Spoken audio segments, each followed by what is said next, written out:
You're listening to Power Talk, Berkeley Electric Cooperative's official broadcast about the cooperative, our communities, and ways to use energy wisely. And now, let's join our hosts for today's episode. Good morning and welcome to Power Talk. I am Micah Ponce, the Communications and Media Specialist here at Berkeley Electric Cooperative, and I am joined by my faithful companion, Ms. Libby Roig, the Director of something, Public Marketing Director, Communications. There's too many people in the room today. Too many titles. She is our Director of Marketing and Communications. Yeah. I know that. Really, I do, honestly. So, Micah, my main question to you today is, have you finished your Christmas shopping yet? No. The answer is no. I do have a couple of items that are on order, but finished, no. Well, we have some tips for those who are buying electronics in today's show. And that brings us to our special guests. Yes. For those of you who are watching, we have our energy guru, the man who needs no introduction, Mr. Eddie Plowden. Introduce him anyway. Welcome, Eddie. Hello. Good to be here. And we have... Let's talk energy. Yes. And Miss Morgan. Storing it. And Miss Morgan Krapps, the Director of Public Affairs and Government Relations for Redwood Materials. Welcome. Thank you. Thank you for having me. Definitely. Excited. We got a full house. It's always fun when we have a full house here at Power Talk. Yep. Well, Morgan, welcome to the show. We've already gifted you with our official Power Talk mug. Thank you. Part of the family now. Only people who come on the show get that extra special mug. So part of an elite group. And none of them have ended up on eBay yet. Or at the local, not be the first. Or the local Goodwill. Yeah. Mm-hmm. Well, as we do with all of our new guests, or when you first come on, tell us a little bit about yourself, maybe personal background, a professional background. Whatever you want to share. Whatever you want to share. Sure. Well, good morning. My name is Morgan Krapps. I lead external affairs here in South Carolina for Redwood Materials. I joined Redwood back in May, and I've spent my career in economic development, both at the public sector and private sector level. I started my career working for the state of South Carolina's Department of Commerce as an international business recruiter, and then practiced law for a few years at a large regional law firm, and most recently did site selection and incentives work for corporate clients who are looking for new facilities around the country. I have a husband, Jordan, a daughter, Marshall, and two Schnauzer poodle mixes, Millie and Rigby, at home. So glad to be here. Thank you for having me. Well, I guess we'll throw Libby's question back at you. Are you done with your Christmas shopping? I am not, but nothing like adding a little bit of stress to the morning just thinking about it. I have quite a ways to go. For the record, I'm not either. Well, the Berkeley County community, we were very excited when Redwood Materials announced last year that the company is going to intend to build a battery materials campus here in our Camp Hall Industrial Park. It's going to be a very large investment, we understand, and more importantly, going to create a lot of jobs here in the area to recycle, refine, and manufacture fancy scientific words, anode and cathode components, which are, I understand, the most critical and expensive parts for an electric vehicle. So tell us a little bit, I guess, about Redwood Materials. Micah, yes, just say positive and negative side of the battery. For your, from that sound. How about that? Eddie putting something in layman's terms. Just positive, negative side of the battery. How about that? Eddie Plowden has a reputation for confusing his colleagues because most of the time we don't know what he's talking about. But he can get that. He's flipping the script. About the most I know about batteries, you can test them by putting them on your tongue, and if it stings you, it's still good. Is that still a thing? That's what I used to do when I was a kid. I have never done that. You've never done that with the 9-volt batteries? No. That's how you tell if you're good. You put it on your tongue. Probably wouldn't recommend that. All right, I grew up in a different era, okay? Eddie, you should know about You're that. also a guy. Oh, I do. You know. Just don't use the big batteries. Well, more. All right, let's get back on track. Let's get back on track here. All right. Okay, Redwood Materials. Yep, Redwood Materials. Tell us a little bit about the company itself, its initiatives, how it got started. Give us a little bit of background about the company as well. Yeah, absolutely. So Redwood Materials was founded by a man named J.B. Straubel. He was one of the co-founders and chief technology officer of Tesla.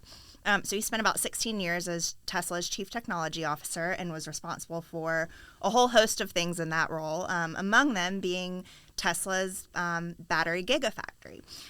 So as he was building out this gigafactory, he really started to realize two different issues. The first was that the supply chain for these battery materials was located all over the world. And so when you started looking at where all of the critical metals that go into these batteries were coming from, they were traveling, 50,000 miles by the time they would ever get put into a vehicle. They might start in South America where they're being mined, and then they travel to China for refining. And then they go to Japan or South Korea to be put into a battery material, and then they come back to Europe or North America before they're ever put into a cell and put into a car. So when you look at it, it's like a spaghetti bowl or like cat's cradle. So the supply chain really was not sustainable for a lot of reasons. The second thing that he started realizing was that as the demand for these lithium-ion batteries was continuing to grow and more batteries were coming online, could there be a solution for when they reach the end of their life cycle? So in 2019, JB ended up leaving Tesla to really focus on growing Redwood Materials with the goal of creating a domestic supply chain for these critical battery materials using recycled content. So really what we're doing is as you mentioned, starting by recycling and refining these end-of-life batteries and also battery production scrap, and then we remanufacture them into new battery materials that can be used here in the United States for domestic battery production. So what this is doing is it's doing a couple of different things. When we think about the global supply chain, we're really reducing the cost and the emissions that are associated with that. As they're traveling tens of thousands of miles, that's adding costs, and it's not great for the environment. And so because the cathode is the most expensive part of the battery, by reducing the cost of that cathode, we're actually able to reduce the cost of the overall electric vehicle, which we think will help make it more accessible for consumers and, hopefully ultimately help accelerate the transition to electric vehicles. The second thing we're doing is when we think about, again, that cat's cradle, there's a lot of risk that's associated with that. And so, we saw this with semiconductors where it gets held up in one location, or, there could be geopolitical issues with a certain country. So by condensing this, we're able to reduce a lot of that risk that can be associated with the supply chain. So the less these metals have to travel, the less risk that's associated with that. So really we're solving all of these issues by creating this closed loop system and, working towards a closed loop structure here in the United States. Yeah, I know here at the co-op, we're still struggling with a lot of the supply chain interruptions from COVID. That was one of the big headlines during the pandemic was how everything was delayed, and we're still seeing delays on things. But our costs have gone up for things that we need to maintain and build the system. So I could imagine that's exactly the same as the risk that you're talking about. Yeah, and absolutely. And, when we think about all of these companies that are making batteries or making electric vehicles, it's tens of thousands of jobs that are reliant on having access to these critical battery materials. And so the less risk that we can have associated with that, the better for our domestic supply chain. Sure. And, as far as materials, Berkeley Electric Cooperatives had a Nissan Leaf 2012 that's going to eventually be, quote, recycled because that battery doesn't hold much, range and all. But the materials that's in this old battery, when they go back to Redwood, are they going to be, poor, sources of making a battery, or are they going to be, modern technology? Is it, the material is, recyclable? Does it do any damage to the materials as it goes through the cycle process? No, so that's one of the great things about lithium-ion batteries is that they can be infinitely recycled. And so Redwood's able to collect more than 95% of the critical metals that are in these batteries. And then as they're further refined over and over, think about if you're processing water or if you're purifying water. If you put it through a filter once, it's great. If you put it through again, you're removing even more impurities, and that's actually the same way that these metals work. And so they don't lose any efficiency by being recycled. They actually can get even better over time. Wow. And Pretty cool. Like Eddie mentioned, we were kind of an early adopter. That was a 2012 Nissan Leaf, so we're a few years down the road from that. But my understanding is that in 2024, we're sort of expecting to see the first real wave of electric vehicles start coming to I guess their end of life, with their end of their useful life or their first life, and they're going to be hitting the recycle cycle of the next part of the production thing. So, I mean, how important is it for Redwood to, I guess, how position yourselves to get a part of that first wave of retirements of those EVs? Sure. Well, yeah, it's critical, and it's very important that consumers are aware that these batteries can be recycled, and then certainly the dismantler community and our OEM partners.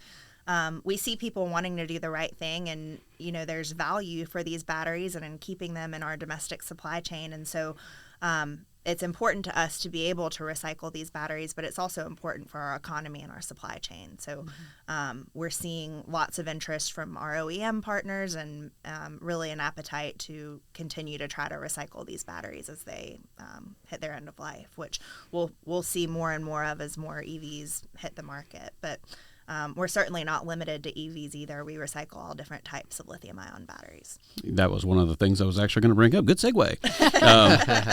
No, I was just reading just before getting ready, trying to do my research for the show today, and I saw that y'all are actually working with one of our sister cooperatives over in Kauai to retire one of their solar farms that has a lot of standby batteries. So like you said, more than just EVs, we're talking about, I think it was around 49 tons of storage batteries that are going to need to have all those metals reclaimed and recycled, because like you said, it's way too valuable to sort of toss them into the landfill.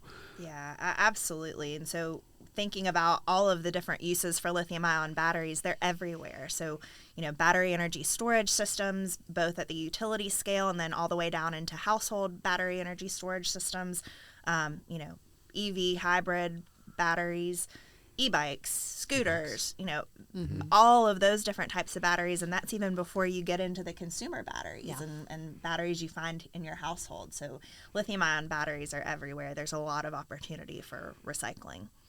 I know one of my daughter's favorite things when she was growing up was her little electronic scooter, her little electric scooter. She was very lazy. She did not like to pedal her bike. We sort of spoiled her early on. But yeah, even those things, like you said, those consumer things that, people really don't think about. Batteries are everywhere, and we need to try to do our best to make sure we get those finite resources back out of them. Absolutely. Well, if it's still sitting in your garage, let me know. And that's why we invited Morgan to join us today, is because it is the holiday season, and that was my little bit of a tease to start the show. As we're going down our shopping list and we're retiring devices, maybe you're getting your kid a new iPad because their old one's about to meet its end, or new electronic toothbrushes or phones, that sort of thing, to keep those in mind, and we can help you get rid of them. Absolutely. Well, I mean, one of the things that you were talking about a little bit was the whole circular supply chain, or in this case, the spaghettification of the supply chain. Sounds like some of these materials are better traveled than I am, Europe and Asia. I'm kind of jealous, but I mean, one of the things that you were talking about is trying to bring that manufacturing back to America and keep as much of it onshore as much as possible. And another little term that I came across when I was doing my research was the battery belt. Can you explain exactly what does that mean here in the United States? Sure. So when we started looking at where all of the battery activity was happening, and when we talk about battery activity, that's battery cell manufacturers, and then also OEMs, automotive companies who are making the actual automobiles, but in this case, electric vehicles. There really is sort of a line that goes from Michigan down into Georgia of where all of that activity was taking place. And so for us, our headquarters and our first battery materials campus is in Nevada. But we started looking at all of this activity and said, we really need a second campus that's closer to this battery belt and where our current and future partners on the eastern half of the United States are located. So that was one of the things that sort of brought us to South Carolina. I believe we were talking before the show that, there's multiple streams of where you get materials from. I think, Eddie, you were mentioning something about staples. Yeah, well, I mean, people are, different, national vendors are trying to recycle batteries and get people to bring them in. And we talked about, where does Staples, send their national supply to be recycled? And it turns out Redwood is one of the, they're buying that wholesale. So you're looking at multiple ways of bringing in products from all over the United States to be able to recycle these products. So yeah, absolutely. So we're partnered with several different OEMs that we recycle end-of-life batteries from their end-of-life automobiles, EV and hybrid. And then we partner with battery cell manufacturers and recycle scrap from them during their production processes. And then we also have partners that are in the consumer products and e-bike space that we'll recycle with. And then certainly dismantlers and aggregators. So, companies that are collecting from these retail stores, we're able to recycle batteries from them as well. Well, for those of you who are just joining us, we have a full house today, and we're talking EV batteries and battery recycling with Ms. Morgan Kropps, the Director of Public Affairs and Government Relations for Redwood Materials, and our own energy guru, Mr. Eddie Plowden. Hello. So, we were talking about, the fact that y'all headquartered in Nevada, but you saw a need as part of getting closer to the battery belt to sort of come to the East Coast. Why Berkeley County? What was attractive about Berkeley County? We're glad to have you. We're really glad to be here. There were so many things that really made South Carolina rise to the top. First was that battery belt and proximity to current and future customers. The next was the labor market. And so, really for a couple of different reasons. The first is that South Carolina and the Lowcountry has such a great labor market here and pool of qualified manufacturing workers, combined with the fact that we have workforce training and recruitment programs offered through the state. So we'll be working with Ready SC here to help recruit and train our employees. So from that standpoint, we felt like there was a really good pool of qualified workers that was here.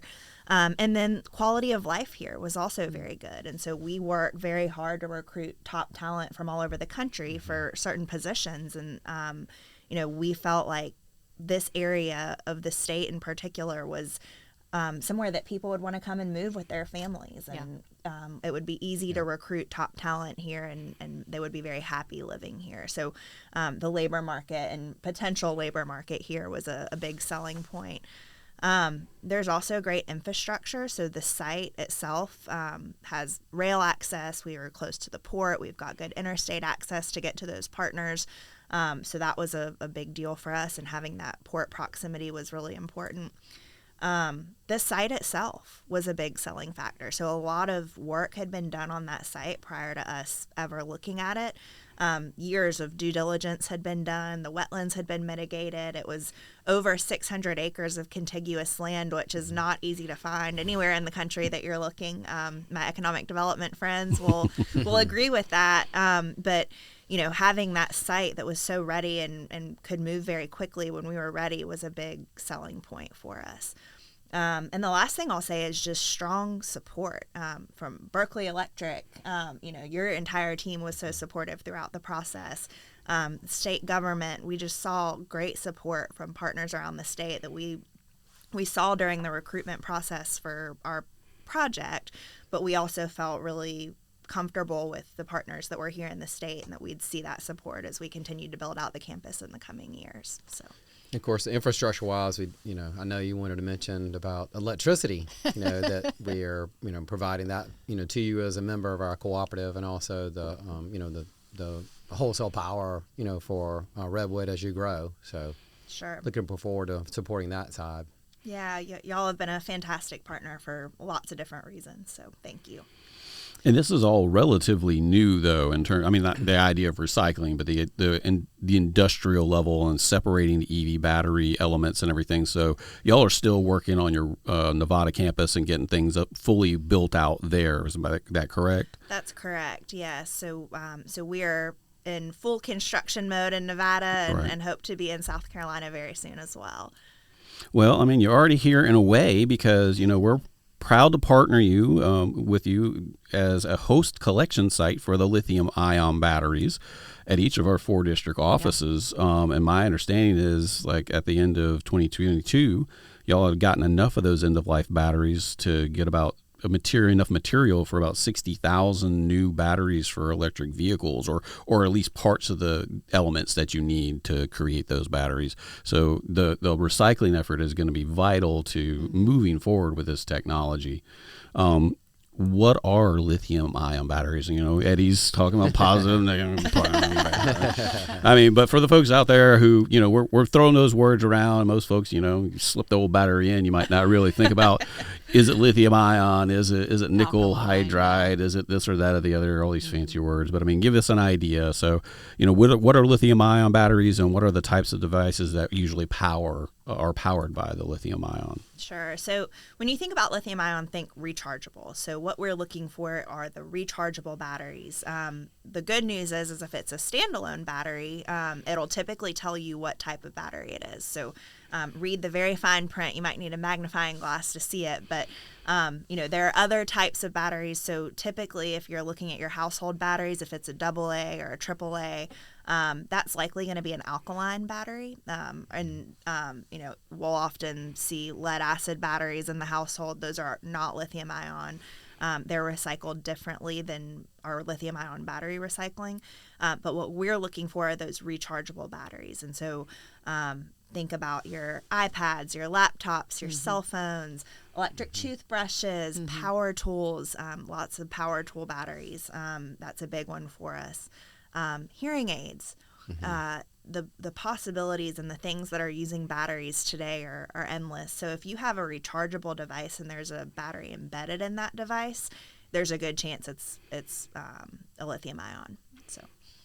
How do you know when it's time to recycle a lithium-ion battery? Is there any good test? I mean, like I said, we're talking earlier, with the old 9 volts, you could lick them. Don't put them on, don't lick it. Put it on your tongue, and you get that little shock. Can I go lick my rechargeable battery, and will it tell me if it's good or not? Well, one of the big statistics that I think is really alarming is more than 150 million cell phones will be thrown away in America this year. So instead of throwing these devices away when you get a new one, to Libby's point earlier, if you're buying a new device, or if your cell phone is taking, an hour before it dies and you're ready to get a new one, instead of just sticking that device in a drawer, maybe it's time to recycle it instead. And so, I think probably almost all of us, when we look at our junk drawers or our garages or our closets, there's some device in there that's collecting dust. And it's not really doing us any good by sitting in our house.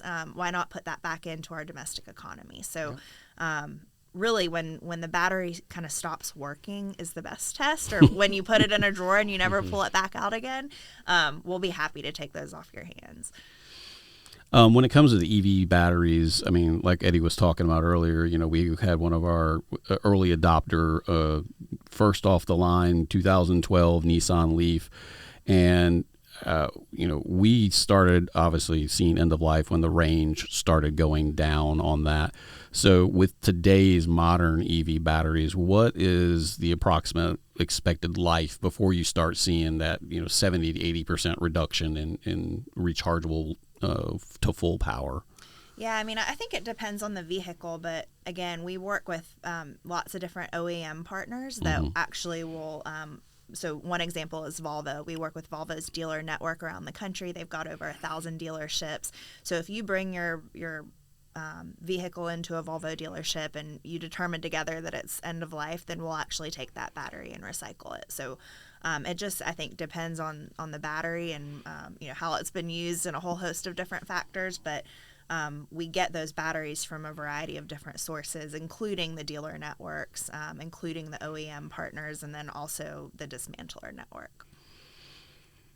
I mean, one of the things that we notice, of course, when it comes to that little Nissan Leaf is, sometimes if you're stuck in traffic and you see the range starting to go down, range anxiety, you start sweating a little bit. I remember one time it was a while ago now, but I was down in North Charleston. I was trying to drive back and got stuck in a traffic jam, and had to turn off the AC, roll down the windows, and just pray for the traffic jam to clear up. But I mean, we're going to see a big change in the way that electric vehicle charging stations are available. I know there's been a lot of infrastructure monies that are being put forward to expanding that charger network. And I think, like when we talked about, Eddie, like our original EV, I think it had a range of 100 miles at best fully charged. Yep. Back in the day. But I mean, now we're looking at what ranges of 200 to 300 miles for a lot of the vehicles. Yeah, 250, 300 miles. It can be more than that, even extend the range. So it's growing quickly as far as the range. And Berkeley, and places that get charged, just getting easier, and it's going to get better in 2024. Also, with more faster chargers located publicly. Yeah, and I was going to say Berkeley Electric's helping beef up that infrastructure by partnering with different municipalities to put them in around our service territory, and as well as our offices. As a matter of fact, just a little aside, we have chargers at our offices, and I don't know, it seems almost weekly, but I'll drive by, and there's a gentleman who shows up, and he backs up his car to our charger and pops the trunk, or the hatchback, I think it is, and puts a TV out and a lawn chair, and he just sits and watches movies while his car is recharging at our charging station. And a key element is the one at our headquarters, which is where he's charging, is not a fast charger, so he's there for a while. Yeah, it's a level 2 charger, so he watches probably a couple movies. Absolutely, yeah. But it's the fastest level 2 you can get, though, so it is quick. Well, I mean, Eddie, how long does it typically take, do you know, for a recharge on a car from like 0 to full, or? It's normally 20 to 80%. For the fast charger, it can take 30 to 45 minutes. But with charging at home or charging a level 2, like quote like a dryer, you can do it normally in about 6 or 7 hours. At home. So it's normally overnight you charge, and that's the pattern we see for the study we did for the OptiWatt and 100 of our members that was in our study to see that most people charge at night and really off of our grid as far as our peak times. Which is it's a great load for us to serve, and we can provide very low rates, for those members that are getting electric vehicles with a time of day rate. So. And Eddie, from the co-op perspective, we consider EVs just another large appliance, a fridge, HVAC, that sort of thing, right? Yes, and we treat it that way. That's why the time of day rate we promote for the entire home. Because of we call it Internet of Things. You can control your heating and cooling system. When you charge your car, your vehicle. If you got a pool pump, anything, you can actually control when that's going to be charged or discharging your highest amount of energy. So it's all working with our generation, and then of course battery storage that Morgan was mentioning about utility scale. You can partner utility scale solar with large scale battery systems to store that energy during the daytime and to discharge it later on. So that's going to be a growing part of the generation mix in the U.S. going forward. And Berkeley Electric has a system like that, right? Yes, we have a test system at our Strawberry substation where we test a Tesla system and discharge it to see the controls and how it benefits us, and basically discharge it in the summer during our peak, and also during the winter during our peak. So it's a great learning tool for us.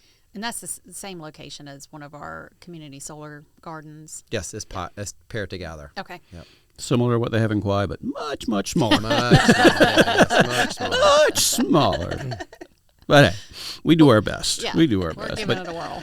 But I mean, we're talking about the batteries and everything, and it's only going to grow the uses and that we're seeing these, and the efficiencies are going to get even better. I was actually reading an article where they've got a new line of electric motorbikes that are coming out that I think are like a 10-minute charge time. Wow. So, I mean, more and more of this technology is going to be, located and used on an everyday basis. So we're excited to see and excited to partner with Redwood. And as we mentioned, we had a kickoff event where we invited folks to come, and bring in their batteries to our recycling center. Yes, you missed a great time. No, we had some really great response from the members. I thought it was a great turnout.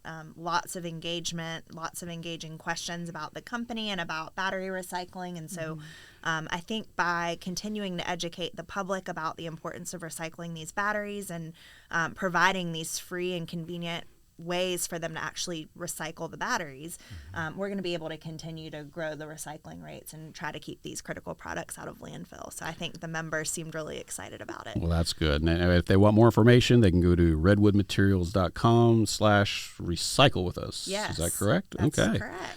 Well, ladies and gentlemen, thank you for tuning in to Power Talk. I think we're out of time today. It's been a lot of fun. This is the official broadcast of your electric cooperative, and you can catch up on past episodes on our streaming platforms like Spotify, Apple, and iHeartRadio. So until next time, this is Power Talk signing off.